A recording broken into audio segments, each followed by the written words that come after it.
Welcome back sa aking channel. So sa video na to, ating aalamin kung totoo nga ba itong kumakalat na balita sa panibagong hitsura ni Kathryn Bernardo after ng breakup nila ni DJ or ni Daniel Padilla.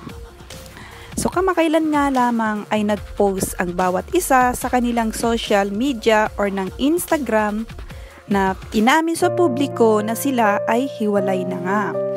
Kaya naman, karamihan sa kanilang mga fans ay nalungkot sa balita na ito.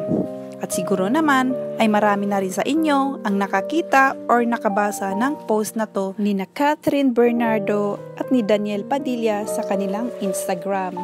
At pagkatapos nga ng post na ito, ay ito naman ang mga sumunod na ginawa ni Kathryn kung saan ay umiiyak siya. No, early this year, parang hindi ko na alam kung parang I felt so lost early this year. Ang dami kong doubt sa sarili ko, ang dami kong parang napagod na ako sa lahat. So, ayun yung sinabi niya, and ito nga pala yung Kathryn na ating napapanood dati. Sobrang ganda at sobrang blooming. And kung ikukumpara natin sa bagong Kathryn na ating mapapanood sa ngayon, ay ito naman yung panibagong hitsura niya. So, heto na siya ngayon guys. Ito na yung bagong Kathryn. After ng breakup nila ni DJ, ay ito na yung panibagong hitsura ni Kathryn. Ayan, kung mapapansin nyo, sobrang laki ng ipinayat niya at hindi natin alam kung nagpapayat ba talaga siya or dahil ito sa breakup na nangyari. At narito pa ang isa sa kanyang mga video. Kung mapapansin nyo ay medyo kakaiba or malayong-malayo na yung kanyang kasuotan compared sa dating Kathryn.